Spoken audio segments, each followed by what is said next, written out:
Nathan Pierce stood at the window of his penthouse office, gazing down at the bustling streets of Manhattan below. As CEO of Pierce Global Investments, he'd built his empire through calculated decisions and unwavering determination. But today, something different caught his eye. A small crowd gathering around a street artist outside his building. The woman's paintings were striking, even from 40 stories up. Vibrant splashes of color against the gray concrete backdrop of the financial district.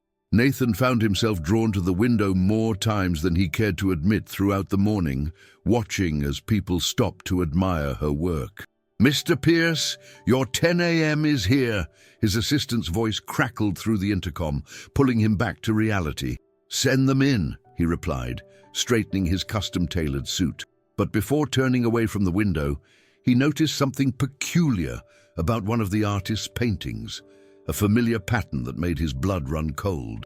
The meeting with his board members dragged on, but Nathan's mind kept drifting to the street below. The moment the meeting ended, he rushed to the elevator, driven by an inexplicable urgency. By the time he reached the street, the artist was packing up her supplies, carefully placing each painting in a weathered portfolio case. Up close, she was nothing like he expected. Despite her worn clothes and the obvious signs of someone living on the streets, she carried herself with quiet dignity. Her dark hair was pulled back in a neat braid, and her eyes held an intensity that caught him off guard. "I'd like to buy one of your paintings," Nathan said, approaching her with the confidence of someone used to getting what he wanted. The artist looked up, studying him with a penetrating gaze that made him uncomfortable. "They're not for sale," she replied simply, continuing to pack her things. "Everything has a price," Nathan insisted, reaching for his wallet. "Name it." She stood up straight then, and despite being nearly a foot shorter than him, somehow managed to look down at him. "That's where you're wrong, Mr. Pierce. Some things, like truth, aren't for sale." The way she said his name sent a chill down his spine. This wasn't a random encounter. The painting he'd spotted earlier caught his eye again, and now he could see it clearly. Hidden within the abstract swirls and patterns was a perfect representation of a document he'd personally shredded 3 years ago, evidence of his company's involvement in a massive environmental cover-up in South America. "Who are you?" he demanded, his voice dropping to a whisper. "My name is Sarah Collins," she answered, closing her portfolio with deliberate care. "And I think you and I need to have a conversation about what really happened at the Rio Verde facility." Nathan felt the ground shift beneath his feet. Rio Verde, a name he'd worked hard to bury, along with the evidence of what his company had done there. Yet here it was, hidden in plain sight in this homeless woman's paintings. "My office," he said, making a split-second decision that would change both their lives forever. "Now," Sarah smiled, but it didn't reach her eyes. "Lead the way, Mr. Pierce. I've been waiting 3 years for this conversation." As they rode the elevator to the top floor, Nathan's mind raced. How did this woman know about Rio Verde? What else did she know? And more importantly, what did she want?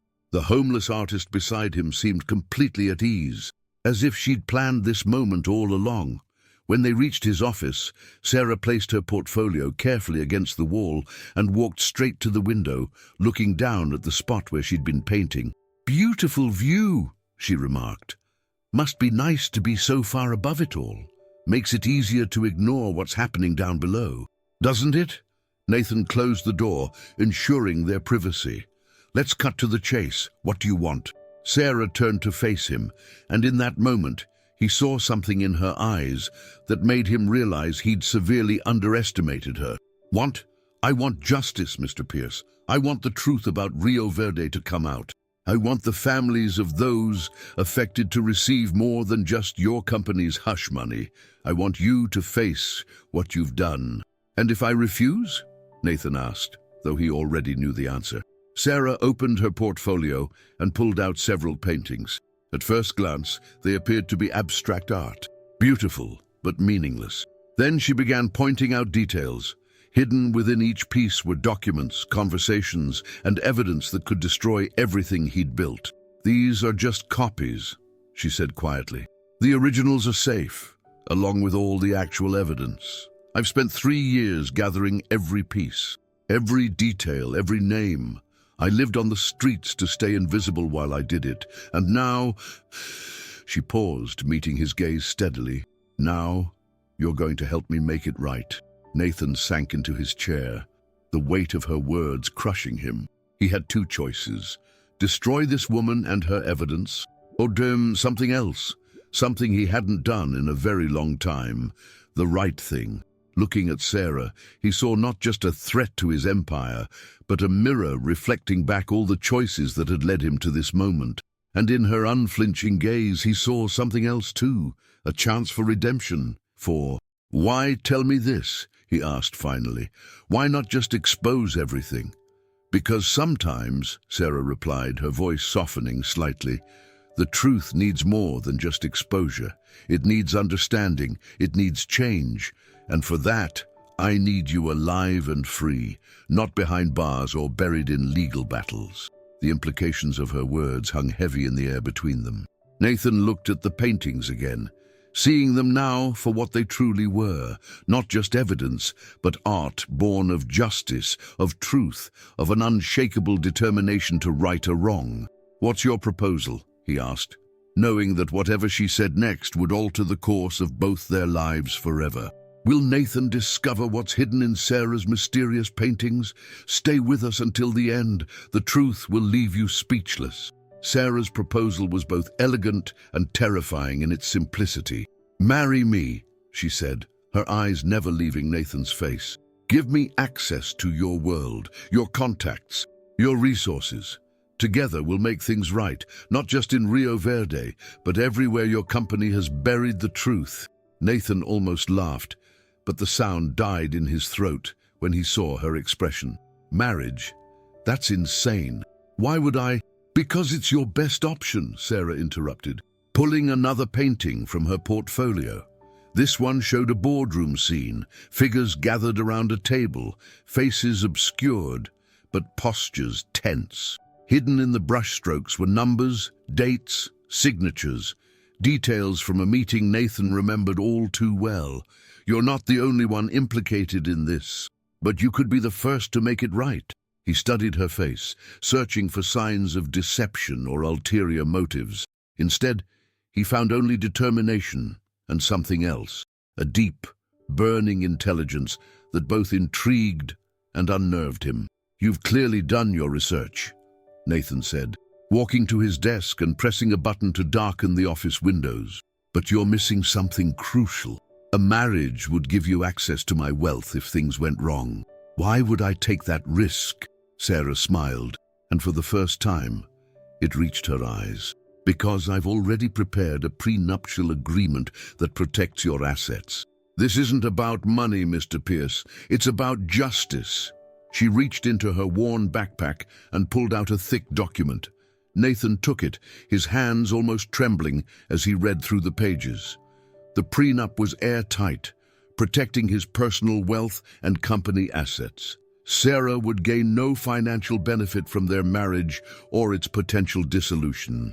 "You had a lawyer draw this up?" he asked, impressed despite himself. "I was a lawyer before Rio Verde," Sarah replied quietly. "Corporate law, actually. Worked for Martinez and Associates until I started investigating what happened to my brother." The revelation hit Nathan like a physical blow. "Your brother?" "Carlos Collins.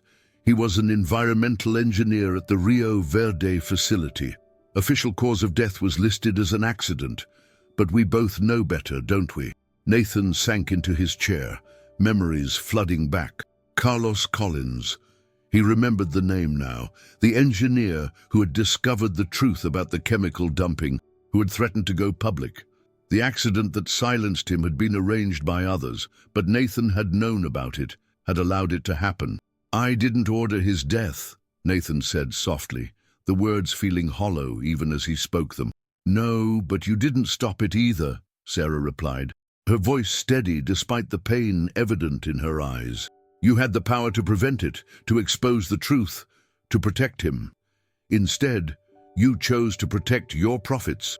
The silence that followed was deafening. Nathan looked at the painting again, seeing now the subtle details he'd missed before. The boardroom scene was from the day they'd discussed Carlos Collins's accident, the day Nathan had chosen to become complicit in murder. "Why marriage?" he asked finally. "Why not just expose everything?" "Because exposure alone won't fix anything," Sarah explained, moving to stand by the window.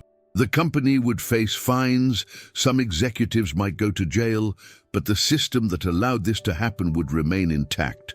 I want to change things from the inside, and for that, I need legitimate access to your world." Nathan found himself studying her with new eyes.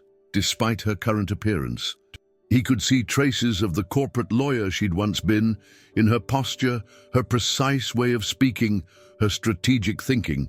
She'd sacrificed everything to pursue this justice, living on the streets to stay under the radar while gathering evidence. "And if I refuse? Then tomorrow morning, every major news outlet receives copies of my evidence. Your board members, shareholders, and the FBI get detailed reports of everything I've uncovered. Your empire crumbles and those responsible for Carlos's death face justice, but nothing really changes in the long run." She turned to face him, her expression softening slightly. "I'm offering you a chance to be part of the solution, Nathan, to use your power and influence for something meaningful. Yes, it would mean admitting past wrongs and making serious changes, but you'd be remembered as the CEO who had the courage to transform his company into a force for good." Nathan stood and walked to the window, looking down at the street where he'd first spotted Sarah painting. The choice before him seemed impossible.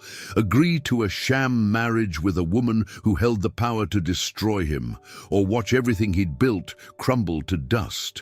But as he turned back to face her, he saw something in Sarah's eyes that gave him pause. Not triumph or manipulation, but a genuine hope that he would choose to do the right thing. "You're asking me to trust you," he said slowly, while holding a sword over my head. "I'm asking you to trust in justice," she corrected. "The same justice you've spent years avoiding. The sword, as you call it, is simply insurance." Nathan picked up the prenup again, reading through it more carefully. "How would this work, practically speaking? We marry quietly, no publicity. I move into your penthouse, separate rooms, of course. To the world, we're an unexpected love story. The wealthy CEO who fell for a street artist. Meanwhile, we work together to audit every aspect of Pierce Global, identifying and correcting past wrongs. We implement new environmental and ethical standards. We make restitution to the families affected by the company's actions." "My board would never agree to such sweeping changes," Nathan objected. "They will when the alternative is total exposure," Sarah countered. "Besides, with proper PR, we can turn this into a positive transformation story.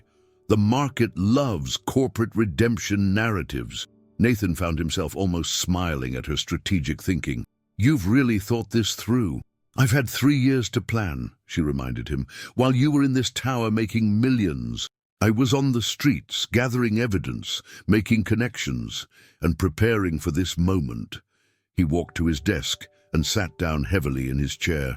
"If we do this, if I agree to this insane plan, I need something from you first." Sarah raised an eyebrow questioningly. "The truth," he said. "All of it. Everything you know, everything you've gathered, no more hidden paintings or secret evidence. If we're going to be partners in this, even under duress, I need full disclosure." Sarah considered this for a long moment, then nodded slowly. "Agreed, but not here. Somewhere private, somewhere safe." "My penthouse," Nathan suggested. "Tonight, we can order dinner and you can show me everything." "Everything," Sarah agreed, gathering her paintings. "But remember, Mr. Pierce, this isn't a negotiation. It's a chance for redemption." As she turned to leave, Nathan called out, "Sarah, why art? Why choose painting as your medium for documenting all of this?" She paused at the door, a sad smile playing at her lips. "Because art reveals truth in ways that documents can't. Every painting tells a story, not just of what happened, but of the human cost behind the numbers and signatures. Besides," she added, her voice taking on a harder edge. No one looks too closely at a homeless woman's artwork. They see what they expect to see, abstract shapes and colors, nothing more. With that, she was gone, leaving Nathan alone with his thoughts and the weight of the decision before him. As he stared out at the New York skyline, he realized that regardless of his choice, his life would never be the same after tonight. The evidence in Sarah's paintings wasn't just a threat to his company, it was a mirror, forcing him to confront the man he'd become. And somewhere deep inside, a part of him he'd thought long dead stirred to life. The part that still believed in justice, in doing what was right no matter the cost. A marriage of convenience, or something more. Subscribe to find out what happens next in this story of truth and deception. The penthouse felt different that evening. Nathan had lived there for years, but as he waited for Sarah to arrive, the space seemed charged with an unfamiliar energy. He'd ordered dinner from Le Bernardin, a peace offering of sorts, and had his housekeeper prepare the guest room, though he wasn't entirely sure Sarah would stay. When the elevator doors opened, Sarah stepped out carrying her portfolio and a small, weathered backpack. She'd changed clothes, but still maintained the simple, unadorned appearance he'd first seen on the street. Her eyes took in the luxury around her with neither awe nor disdain, just careful observation. "Interesting choice," she said, noting the elaborate dinner spread. "Trying to remind me what I've been missing?" "Actually," Nathan replied, "I'm trying to show respect for this conversation. Would you prefer we ordered pizza?" To his surprise, Sarah smiled. "No, this is fine. But remember, Mr. Pierce, good food and expensive wine won't change what needs to happen here." They sat at the dining table, the Manhattan skyline glittering beyond the floor-to-ceiling windows. Sarah placed her portfolio on a nearby chair but kept the backpack close. "Before we begin," she said, "I need you to understand something. What I'm about to show you, it goes beyond Rio Verde. Your company's corruption runs deeper than even you know." Nathan poured them both wine. "What do you mean?" Instead of answering immediately, Sarah reached into her backpack and pulled out a leather-bound journal. "This was my brother's," she said softly. "He kept detailed records of everything he discovered at Rio Verde, but also of conversations he overheard. Meetings he wasn't supposed to know about. Carlos was thorough. It's what got him killed." She opened the journal to a marked page and slid it across the table. Nathan's hands trembled slightly as he read. The entry detailed a late-night meeting Carlos had witnessed between Pierce Global executives and representatives from other major corporations. They weren't just discussing environmental violations, they were orchestrating them on a massive scale. "Turn to page 94, Sarah instructed. Nathan did, and felt his blood run cold. There, in his brother Marcus's handwriting, was a direct order to handle the Collins situation. Marcus, his own brother, had ordered Carlos's death. Nathan's voice failed him. "I didn't know. Marcus told me it was an accident, that Carlos had been careless. Your brother has been running a shadow operation within Pierce Global for years," Sarah explained, pulling out more evidence from her backpack. "He's been coordinating with other corporations to systematically violate environmental regulations while manipulating stock prices through insider trading. Rio Verde wasn't an isolated incident, it was part of a pattern." Nathan pushed away from the table, walking to the window. His mind raced through years of interactions with Marcus, seeing them in a new light. The unexpected profits, the convenient accidents, the way Marcus had gradually taken control of more and more operational aspects of the company. "Show me everything," he said finally, turning back to Sarah. "No more revelations in pieces. I need to know exactly what we're dealing with." Sarah nodded and began laying out her evidence across the massive dining table. There were photographs, documents, USB drives, and most importantly, her paintings, each one containing hidden details that connected to form a devastating picture of corporate corruption. "This painting," she said, pointing to one that seemed to depict a stormy sea, "contains the account numbers for offshore transactions related to Rio Verde. And this one," She indicated another showing a maze-like pattern. "Maps out the network of shell companies your brother created to hide the money trail." As they worked through dinner and into the night, Nathan's understanding of his own company transformed. He wasn't just complicit in one cover-up. He'd been an unwitting figurehead while his brother built an empire of corruption beneath him. "Why didn't you lead with this?" he asked Sarah around midnight, his voice hoarse from hours of discussion. "Why not tell me about Marcus immediately?" Sarah gathered her hair into a loose braid, considering her answer. "Because I needed to know if you were redeemable first. If you'd justify Marcus's actions the way you justified your own involvement in Rio Verde. Your reaction today showed me you might be someone I can work with." Nathan ran his hands through his hair, feeling the weight of everything he'd learned. "You realize this changes things. We're not just talking about environmental violations anymore. This is organized crime." "Exactly," Sarah agreed, "which is why we need to be extremely careful how we proceed. Your brother won't hesitate to add us to his list of accidents if he discovers what we know." The casual way she referenced her own brother's murder sent a chill down Nathan's spine. The marriage proposal. It wasn't just about gaining access to the company, was it? It was about protecting both of us. Sarah nodded. "As your wife, I'd be too visible to disappear quietly, and you'd have a legitimate reason to start asking questions about company operations without raising suspicion. Marcus might be running things from the shadows, but you're still the public face of Pierce Global." "He's my brother," Nathan said quietly, the words heavy with pain and betrayal. "My little brother. I practically raised him after our parents died." "I know," Sarah replied, her voice softening for the first time since they'd met. "That's what makes this so difficult. But Nathan, he ordered my brother's death. He's ordered other deaths too. I have proof. The brother you raised, he's not that person anymore." Nathan walked to his wine cellar and returned with a bottle of scotch. Without asking, he poured them both a generous measure. "If we do this," he said, "if we get married and take on Marcus, there's no going back. You understand that, right? We'll be putting our lives at risk." Sarah took a sip of scotch, holding his gaze. "I've been risking my life for 3 years. The question is, are you ready to risk yours for the truth?" Before Nathan could answer, his phone buzzed with a text. It was from Marcus. "Need to discuss some concerning information that's come to my attention. Breakfast tomorrow, the usual place." Nathan showed the message to Sarah, watching as her expression tightened. "He knows something," she said. "Maybe not everything, but enough to be worried. What do we do?" Sarah stood, gathering her evidence with quick, efficient movements. "We get married tonight. I know a judge who owes me a favor. He'll perform the ceremony without questions. Then tomorrow, you meet Marcus as planned. Act normal. Express surprise when he brings up whatever he knows. Meanwhile, I'll move my evidence to a secure location." "You trust me enough to meet with Marcus alone?" Nathan asked, surprised. "No," Sarah replied honestly, "but I trust your survival instinct. You know too much now. Marcus won't hesitate to eliminate you if he suspects you're a threat. The only way forward is together."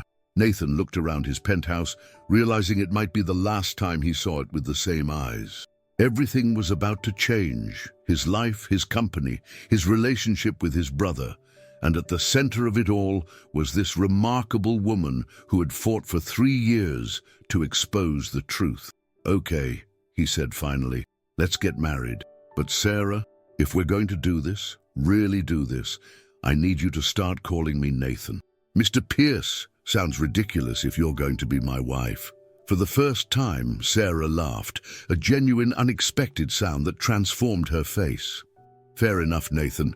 Now shall we go get married before your brother decides to have us both killed?" As they rode the elevator down to the garage, Nathan found himself studying Sarah's reflection in the polished doors. She stood straight-backed, alert, her artist's portfolio containing evidence that could destroy his family's legacy clutched firmly in her hands. She caught him looking and raised an eyebrow.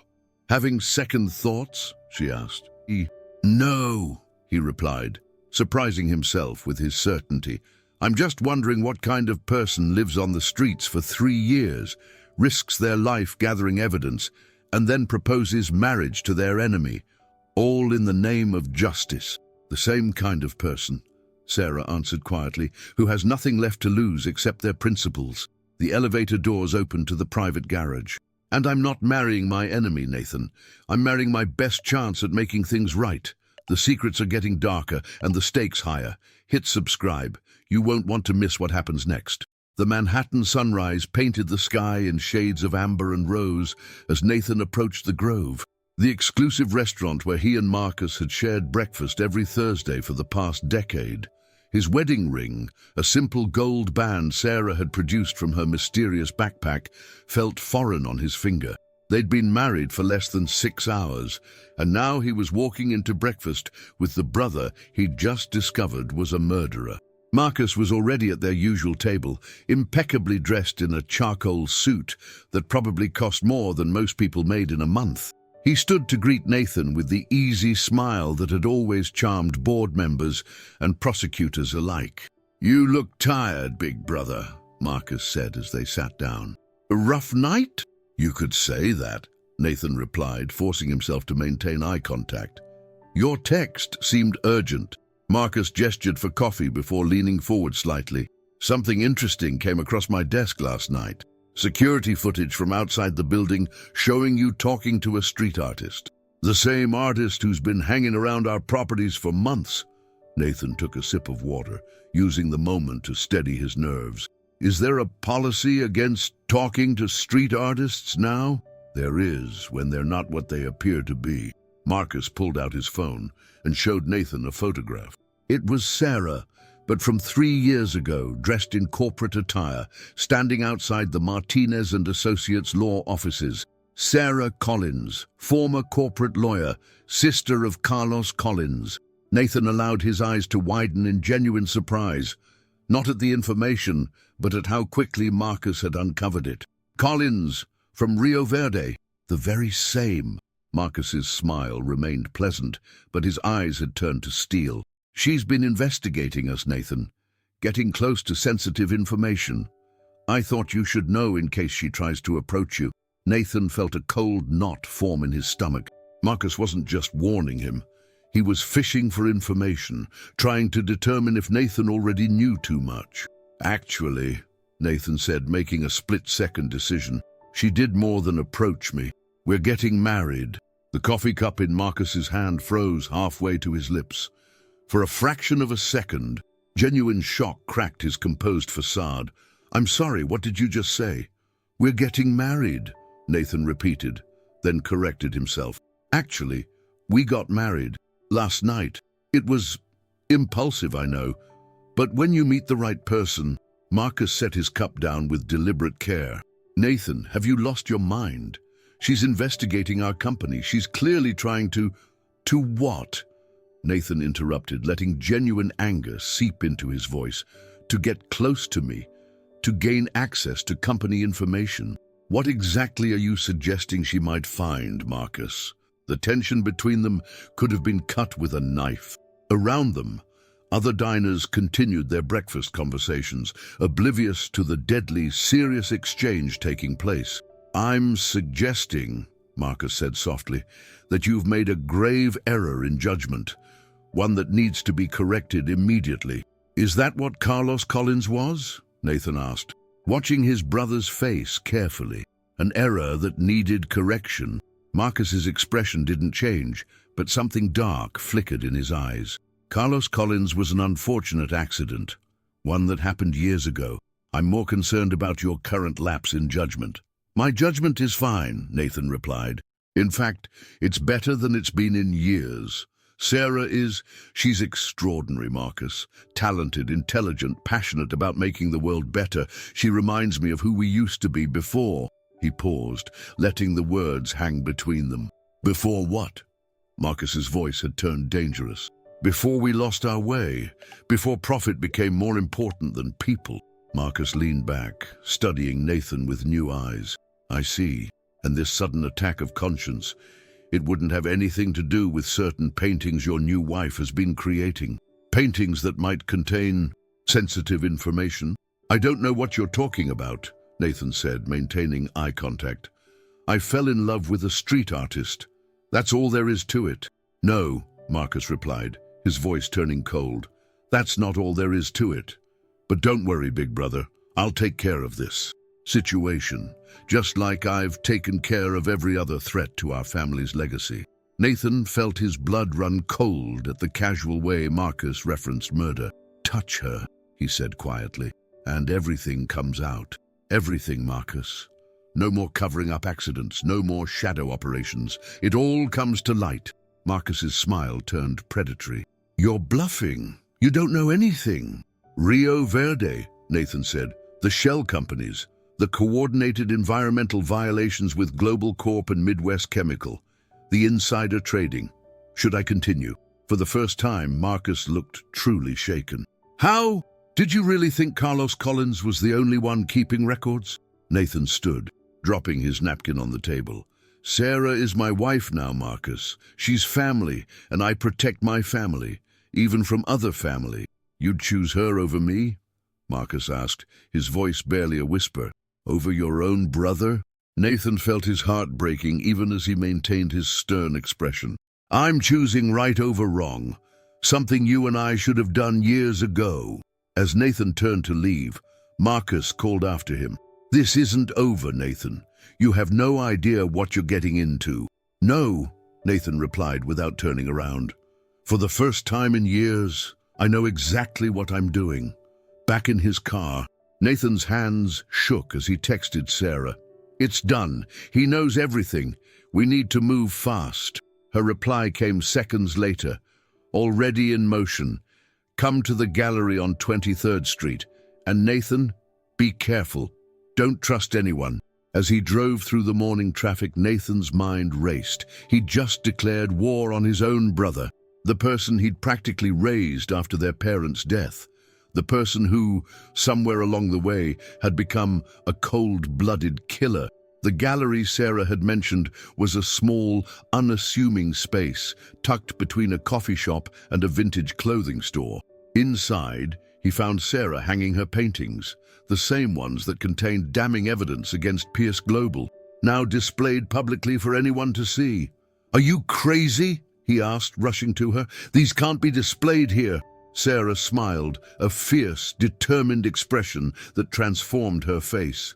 Actually, they have to be. Your brother's next move will be to try to destroy all the evidence, but he can't touch these now, not without drawing attention. As of this morning, this is a legitimate gallery exhibition, sponsored by several prominent art critics. Any damage or theft would raise serious questions. Nathan stared at her in amazement. You planned this all along. I planned for every contingency, she corrected. Your brother isn't the only one who knows how to play chess. The question is, did your conversation with him go as expected? Nathan loosened his tie, suddenly feeling the weight of the morning's confrontation. He threatened to take care of the situation, just like he took care of Carlos. Sarah, he's not going to stop. He can't afford to. I know, she replied softly. Reaching for his hand, the gesture surprised them both, but neither pulled away. That's why we have to finish this today. All of it. What do you mean? Sarah led him to a painting at the back of the gallery, one he hadn't seen before. At first glance, it appeared to be an abstract representation of a corporate boardroom. But as he looked closer, he saw what she'd hidden within the brushstrokes. Is that the final piece of evidence? Sarah confirmed. The one thing Marcus doesn't know we have.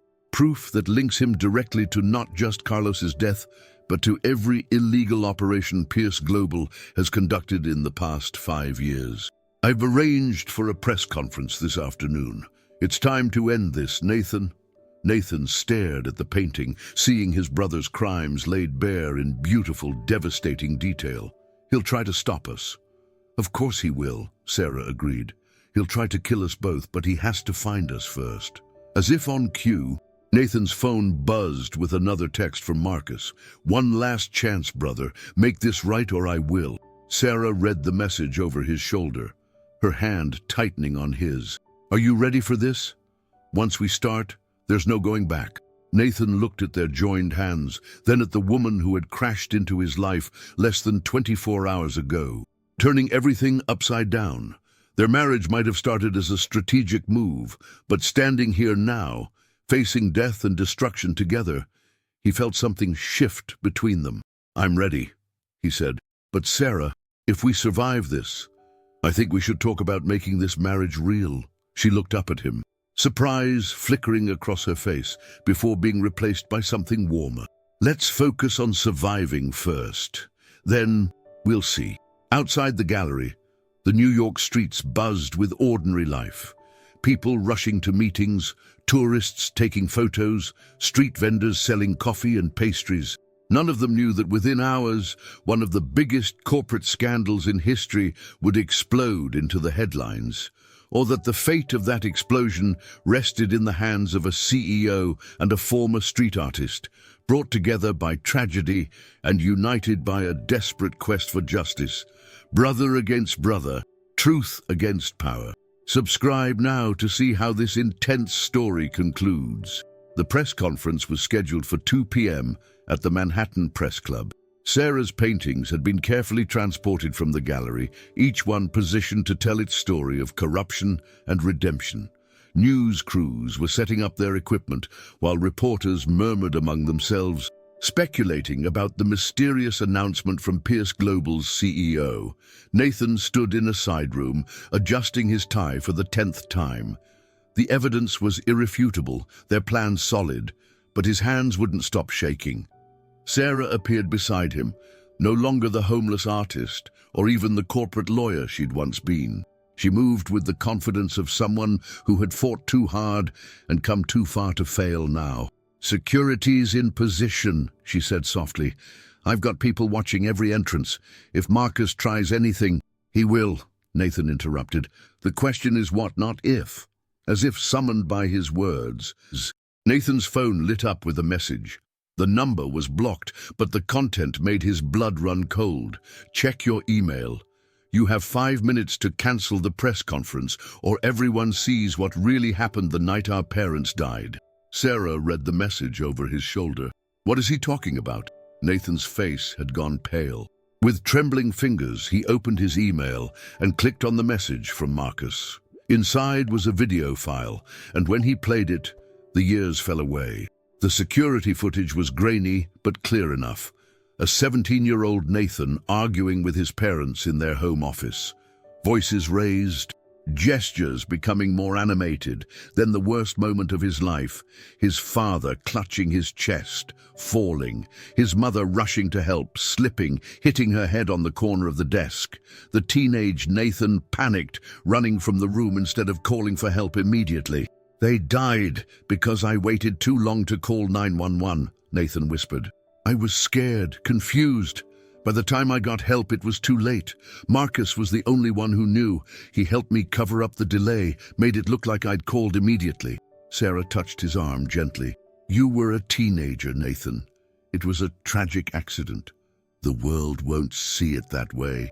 His voice was hollow. "Marcus is right. If this gets out, everything we've built, all the good we could do by exposing the corruption, it'll be overshadowed by this. No one will trust anything I say." "Then I'll do it alone," Sarah said firmly. "We'll change the plan. I'll present the evidence." "No." Another message flashed on Nathan's phone. "Both of you in the parking garage, now, or the video goes public and something unfortunate happens to those lovely art critics sponsoring Sarah's exhibition." They looked at each other, understanding passing between them without words. Marcus was forcing a confrontation, away from witnesses, away from security. "It's a trap," Sarah said. "Obviously. We should stick to the plan, let security handle. He'll release the video and kill your friends before they can reach him." Nathan straightened his tie one final time. "We go. But first," he quickly forwarded all the evidence they had, including Marcus's recent threats, to their lawyers and trusted media contacts with a time-delayed release. "If anything happens to us, it all comes out anyway." The parking garage was eerily quiet, their footsteps echoing off concrete walls. Marcus stood by a black SUV, looking as impeccable as he had at breakfast. but now holding a gun with casual confidence.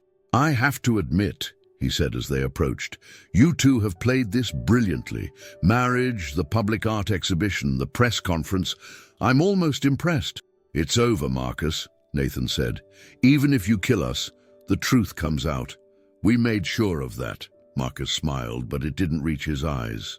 "Maybe, but at least I'll have the satisfaction of watching you both die, knowing you failed, knowing that your last act was to destroy our family's legacy with that video." "You're wrong," Sarah stepped forward.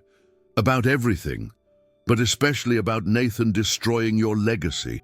She reached into her jacket slowly, Marcus's gun following her movement. But instead of a weapon, she withdrew a small, worn notebook. "What is that?" Marcus demanded. "Your father's journal," Sarah replied. "The real one, the one he wrote in the weeks before his death, documenting his concerns about the strange accidents happening at Pierce Global's factories. The one where he planned to investigate corruption in his own company." Nathan stared at her in shock. "What? Your father wasn't just having a simple argument with you that night, Nathan," Sarah continued. "He was telling you about his suspicions, about his plans to clean up the company, the security footage Marcus is threatening to release. It's edited. I have the original. Marcus's composed facade cracked. You're lying. Carlos found it," Sarah said quietly. "That's why you had him killed. Not just because he discovered the environmental violations, but because he found this journal. Found out that Pierce Global's corruption started before either of you took control. You didn't just kill my brother, Marcus. You buried your father's last attempt to do the right thing." Nathan felt the world tilt on its axis. "All this time, you knew? I needed you to choose to do the right thing on your own," Sarah replied, her eyes never leaving Marcus, "just like your father wanted you to. That's why I showed you everything else first, why I waited to tell you this." Marcus's hand tightened on the gun. "Enough! None of this matters. You'll both die here and I'll—" The sound of footsteps interrupted him. From every direction, FBI agents emerged from behind pillars and vehicles, weapons drawn. "Marcus Pierce," a stern voice announced, "put down the weapon. You're under arrest." Marcus's eyes darted around wildly before settling on Nathan and Sarah with pure hatred. For a moment, his finger tightened on the trigger. "Don't," Nathan said softly. "Please, little brother. Enough people have died." Something flickered in Marcus's eyes, perhaps a remnant of the boy Nathan had practically raised.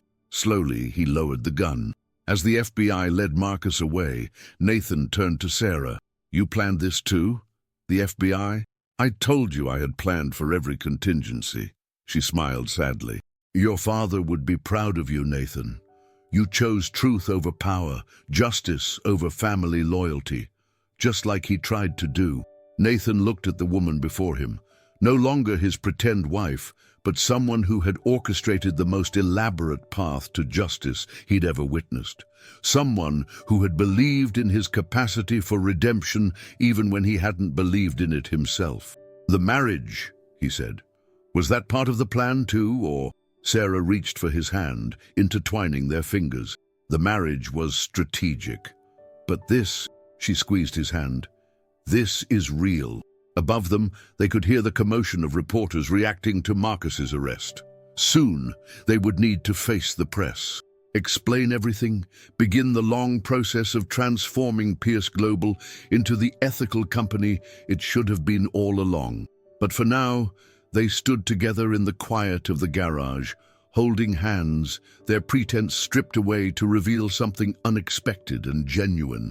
"Your paintings," Nathan said suddenly. "Will you keep creating them?" "Yes," Sarah smiled. "But maybe now they can tell different stories. Stories of redemption, of justice, of truth prevailing. Stories of love? That too." She reached up, touching his face gently. "After all, isn't that the most unexpected truth we discovered?" Nathan leaned down, kissing her softly. When they parted, he pressed his forehead to hers.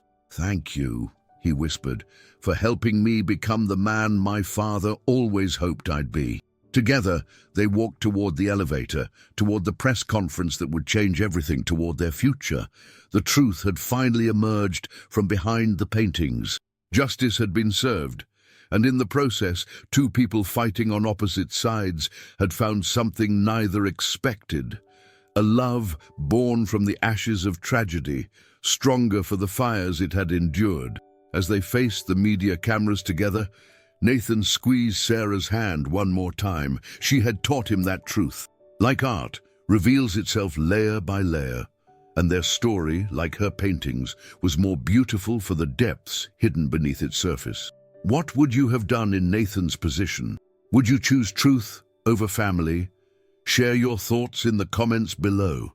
Did Sarah's strategy of using art to expose corruption surprise you? What do you think happens next for them? Let us know in the comments. If this story of truth, redemption, and unexpected love touched your heart, don't forget to like and subscribe. And if you enjoyed this emotional journey, you'll love our next story waiting for you on the left side of your screen.